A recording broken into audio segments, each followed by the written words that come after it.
Times ಟಿವಿಯಲ್ಲಿ ಜಾಹೀರಾತು ನೀಡಲು ಈ ನಂಬರಿಗೆ ಸಂಪರ್ಕಿಸಿ.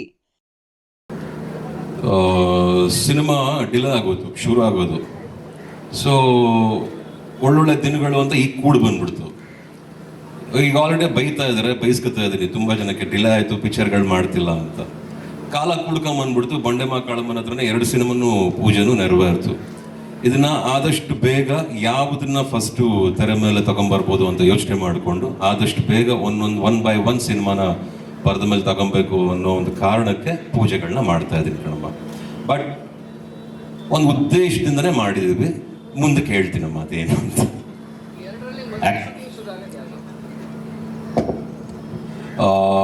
ಎರಡರಲ್ಲಿ ಫಸ್ಟ್ ಶೂಟಿಂಗ್ ಶುರು ಆಗೋದು ಈ ಪಿಕ್ಚರ್ ಉಗ್ರಾಯುಧಮ್ಮು. ಜೊತೆಗೆ ಸ್ಪ್ಲಿಟ್ ಡೇಟ್ಸಲ್ಲಿ ಆ ಪಿಕ್ಚರ್ಗೂ ಕೊಟ್ಟಿದ್ದೀನಿ, ಪರಾಗೂ ಕೊಟ್ಟಿದ್ದೀನಿ.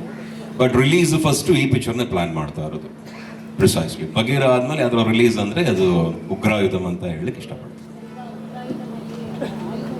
ಒಂದು ನಿಮಿಷ, ಆ್ಯಕ್ಚುಲಿ ಹೀರೋಸು ವರ್ಷಕ್ಕೆ 3-4 ಸಿನಿಮಾ ಮಾಡಬೇಕು ಅಂತ ಎಲ್ಲರೂ ಹೇಳ್ತಾರೆ.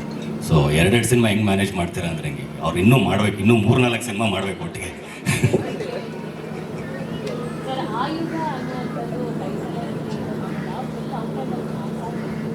ಔಟ್ ಆ್ಯಂಡ್ ಔಟ್ ಮಾಸ, ಡ್ರಾಮಾನ, ಆ್ಯಕ್ಷನ್ನ, ಲವ್ವ ಏನು ಅನ್ನೋದನ್ನ ಮುಂದಕ್ಕೆ ಹೇಳ್ತೀನಿ ಕಣಮ್ಮ.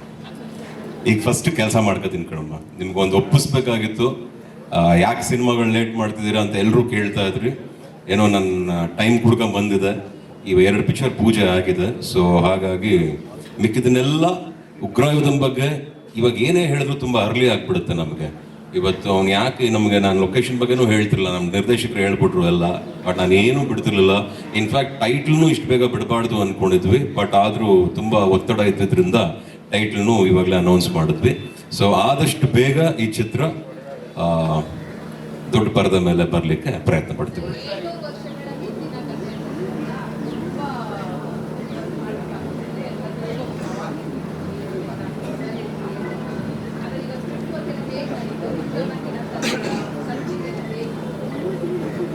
ಅಮ್ಮ ಸುಮಾರು ಒಂದು 200 ಕತೆ ಕೇಳಿದ್ದೀನಿ. 200 ಕಥೆಯಲ್ಲಿ ಇಷ್ಟವಾಗಿದ್ದೆ 3. ಆ 3ರಲ್ಲಿ ಇದೊಂದು ಉಗ್ರಾಯುಧಮ್. ಜೊತೆಗೆ ಸುಲಭವಾಗಲಿಲ್ಲ ನನಗೆ ಪಿಕ್ಚರ್ನ ರೆಡಿ ಮಾಡ್ಕೊಳ್ಳಿಕ್ಕೆ. ಇದನ್ನು ತೆಗೆಯುವಂಥ ತಾಕತ್ತು ಇರಬೇಕು ಯಾರಿಗೇ ಆಗಲಿ. ಒಂದು ಛಲ ಇರಬೇಕು, ಒಂದು ವಿಷಯ ಗೊತ್ತಿರಬೇಕು, ಟೆಕ್ನಿಕಾಲಿಟಿ ಗೊತ್ತಿರಬೇಕು, ಹಿಸ್ಟ್ರಿ ಅನ್ನೋದನ್ನ ತಿಳ್ಕೊಂಡಿರಬೇಕು. ಏನೇ ಆಗಿರಲಿ, ನಾವೇನೇ ಸೃಷ್ಟಿ ಮಾಡಿದ್ರು ಹಿಸ್ಟ್ರಿ ಅನ್ನೋ ಒಂದು ವಿಷಯನ ಭಾಳ ತಿಳ್ಕೊಂಡಿರಬೇಕು. ಆ ಒಂದು ಯೋಚನೆ ಮಾಡಿದಾಗ ನಮ್ಮ ಟೀಮಲ್ಲಿ ಹಲವಾರು ಜನ ಬುದ್ಧಿವಂತರಿದ್ದಾರೆ, ತಿಳ್ಕೊಂಡಿರೋರು ಇದ್ದಾರೆ, ಹಿಸ್ಟ್ರಿ ಬಗ್ಗೆ ಯೋಚನೆ ಮಾಡಿರೋರು, ಅದ್ರ ಬಗ್ಗೆ ಅರ್ಥ ಮಾಡ್ಕೊಂಡಿರೋರು ತುಂಬ ಜನ ಇದ್ದಾರೆ.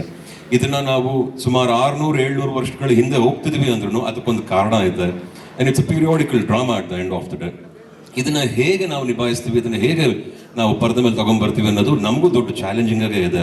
ಅದನ್ನು ಹೇಗೆ ನಿಭಾಯಿಸ್ತೀವಿ ಅನ್ನೋದು ನಮ್ಮ ಕೆಲಸದ ಮೂಲಕ ಗೊತ್ತಾಗುತ್ತೆ. ಸೊ ಹಾಗಾಗಿ ಕಷ್ಟವಾಯಿತು. ಯಾಕೋ ಈ ಪಾತ್ರನ ಮಾಡಲೇಬೇಕು ಅನ್ನೋ ಒಂದು ಆಸೆ ಸಹ ಇತ್ತು ನನಗೆ. ಯಾವ್ದಾದ್ರು ಒಂದು ಹಿಸ್ಟೋರಿಕಲ್ ಪೀರಿಯಾಡಿಕಲ್ ಡ್ರಾಮಾ ಒಂದು ಟಚ್ ಮಾಡಬೇಕು ಅನ್ನೋದಿತ್ತು. ಅದನ್ನು ತೂಗುವಂಥ ನಿರ್ದೇಶಕರು ಬೇಕು. ಯಾಕಂದರೆ ನಮಗೆ ಒಳ್ಳೆ ಕ್ಯಾಪ್ಟನ್ ಕೌಂಟ್ ಆಗ್ತಾರೆ. ಅದನ್ನು ನನಗೆ ನಮ್ಮ ಪುನೀತ್ ಅವರದಲ್ಲೇ ನನಗೆ ಕಾಣಿಸಿದ್ದು. ಭಾಳ ಹಳೆ ಪರಿಚಯ. ಅವತ್ತು ನಾವು ಚಿಕ್ಕ ಮಕ್ಕಳಾಗಿದ್ವಿ ಎಲ್ಲ ಸೇರ್ಕೊಂಡಾಗ. ಸುಮಾರು 16 ವರ್ಷದಿಂದ ಪರಿಚಯ ನನಗೆ. ಅವರ ಬಗ್ಗೆ ನನಗೆ ಗೊತ್ತಿತ್ತು. ಅವ್ರು ಮಾಡಿದಂಥ ಕೆಲಸಗಳು, ಅವರು ಪ್ರಶಾಂತ್ ಅವ್ರ ಜೊತೆ ಆಗಲಿ, KGF ಅಲ್ಲಿ ಟ್ರಾವೆಲ್ ಮಾಡಿದ್ದಾಗಲಿ, ಆಮೇಲೆ ನನ್ನ ಕಸಿನ್ ಗುರು ಅವ್ರ ಜೊತೆ ಒಂದು ಫಿಲ್ಮ್ ಅನೌನ್ಸ್ ಮಾಡಿದ್ದಾಗಲಿ ಎಲ್ಲ ನನ್ನ ಗಮನದಲ್ಲಿತ್ತು. ಸೊ ಯಾಕೆ ಇದನ್ನೊಂದು ಪ್ರಯತ್ನ ಮಾಡಬಾರ್ದು ಅಂದಾಗ ನನಗೆ ಇವ್ರು ಬಿಟ್ಟು ಇನ್ಯಾರು ಸದ್ಯಕ್ಕೆ ನನಗೆ ಕಾಣಿಸ್ಲಿಲ್ಲ. ಇವ್ರು ಬಿಟ್ಟು ಇನ್ಯಾರು ಇದನ್ನು ಮಾಡ್ಬೋದು ಅಂತ ನನಗೆ ಅನ್ನಿಸ್ಲಿಲ್ಲ ಸದ್ಯಕ್ಕೆ. ಸೊ ಇವ್ರ ಜೊತೆ ಅದು ಸಿಕ್ಕಿರೋದು ನನಗೂ ಒಂದು ಒಳ್ಳೆ ಅವಕಾಶ ಅಂತ ತಿಳ್ಕೊಂಡು ಅದನ್ನು ಮಾಡ್ತಾ ಇದ್ದೀವಿ. ಅದನ್ನೇ ಆಮೇಲೆ ಹೇಳ್ತೀನಿ ನಾನೇನು ಅಂತ. ಅದನ್ನ ಹೆಂಗೆ ಮಾಡ್ತೀನಿ ಅಂತ ಅದು ನನ್ನ ಪ್ರಾಬ್ಲಮ್ ಅಂತ ನಾನು ಮಾಡ್ಕೊಂಡ್ಬಿಡ್ತೀನಿ. ನಿಮಗೆ ಈಗ ಹೇಳ್ಬಿಟ್ಟು ಇನ್ಯಾರ ಕೇಳಿಸ್ಕೊಂಡ್ಬಿಟ್ಟು ಅದೇನೋ ತೊಂದರೆ ಆಗ್ಬಿಡೋದು ಬೇಡ ಅಂತ. ಬಟ್ ಸಮ್ಹೌ ಅಲ್ಲಿ ಮ್ಯಾನೇಜ್ ಮಾಡೋಣ. ಏನೋ ಒಂದು ಥಾಟ್ ಇದೆ, ಏನೋ ಒಂದು ಲಾಟ್ ಆಫ್ ಸರ್ಪ್ರೈಸ್ ಎಲಿಮೆಂಟ್ಸ್ ಇದೆ. ಏನೇ ಆಗಲಿ ನಮ್ಮ ರೀತಿಯಲ್ಲಿ ನಮ್ಮ ಒಂದು ಹಿಸ್ಟ್ರಿನ ನಾವು ಹೇಗೆ ಟಚ್ ಮಾಡಬಲ್ಲೆವು, ಅಲ್ಲಿ ಪಾತ್ರಗಳನ್ನ ನಾವು ಹೇಗೆ ಸೃಷ್ಟಿ ಮಾಡಬಲ್ಲೆವು, ಆ ಪಾತ್ರಗಳ ಸೃಷ್ಟಿಯಾದ ಮಾತ್ರಕ್ಕೆ ಆ ಕಥೆಯಲ್ಲಿ ಹೇಗೆ ನಾವು ತೂಗಬಲ್ಲೆವು, ಇದನ್ನೆಲ್ಲ ಕೌಂಟ್ ಆಗುತ್ತೆ. ಸೊ ಅದಷ್ಟನ್ನು ಬಹಳ ಚೆನ್ನಾಗಿ, ಬಹಳ ಅಚ್ಚುಕಟ್ಟಾಗಿ ಜೋಡಣೆ ಮಾಡಿ ಬಹಳ ಚೆನ್ನಾಗಿ ಮಾಡಿದ್ದಾರೆ. ಜೊತೆಗೆ ಇದನ್ನು ಒಪ್ಕೊಂಡಂತ ನಮ್ಮ ನಿರ್ಮಾಪಕರು ಜಯರಾಮಣ್ಣಗೆ ನಾನು ಥ್ಯಾಂಕ್ಸ್ ಹೇಳ್ತೀನಿ.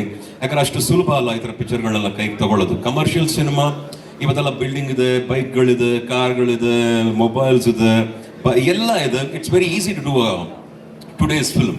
ಬಟ್ ಅದೇ ಒಂದು ಪೀರಿಯಾಡಿಕಲ್ ಡ್ರಾಮಾ ಅಂತ ನಾವು ಟಚ್ ಮಾಡಿದಾಗ 600-700 years ಬ್ಯಾಕ್ ಅದನ್ನ ಹೇಗೆ ಮಾಡಬೇಕು ಅನ್ನೋದನ್ನ ಯೋಚನೆ ಮಾಡಿದಾಗ ಜಯರಾಮಣ್ಣ ಅವರು ತುಂಬಾ ಸಪೋರ್ಟ್ ಮಾಡಿದ್ರು. ಅಣ್ಣ ತುಂಬಾ ಚೆನ್ನಾಗಿದೆ, ಈ ತರ ಪಿಕ್ಚರೇ ಮಾಡಿ, ನೀವು ಹೇಳ್ತಾ ಇದ್ರಿ ಯಾಕೆ ಮಾಡಬಾರ್ದು ಅಂತ ಅವರೊಂದು ಧೈರ್ಯ ಕೊಟ್ಟಾಗ, ಪುನಿಯವರು ಮುಂದ್ಗಡೆ ನಿಂತ್ಕೊಂಡಾಗ ಇರೋ ಧೈರ್ಯ ಇನ್ನೂ ಸ್ವಲ್ಪ ಜಾಸ್ತಿ ಆಯ್ತು. ಡೆಫಿನೆಟ್ಲಿ ಓವರ್ ಕಾನ್ಫಿಡೆನ್ಸ್ ಇಲ್ಲ, ಒಂದು ಒಳ್ಳೆ ಕಾನ್ಫಿಡೆನ್ಸ್ ಇಂದ ಕಷ್ಟಪಟ್ಟೆ ಈ ಸಿನಿಮಾನ ಮಾಡಬೇಕು, ಅದಕ್ಕೆ ಪ್ರಿಪೇರ್ ಆಗಿದ್ದೀವಿ, ಹಾಗೆ ಮಾಡ್ತೀವಿ ಅಂತ ಹೇಳಲಿಕ್ಕೆ ಇಷ್ಟಪಡ್ತೀನಿ. SS ಟಿವಿ ಸಿನಿಮಾ ಜಗತ್ತಿನ ಕ್ಷಣ ಕ್ಷಣದ ಸುದ್ದಿಯೊಂದಿಗೆ.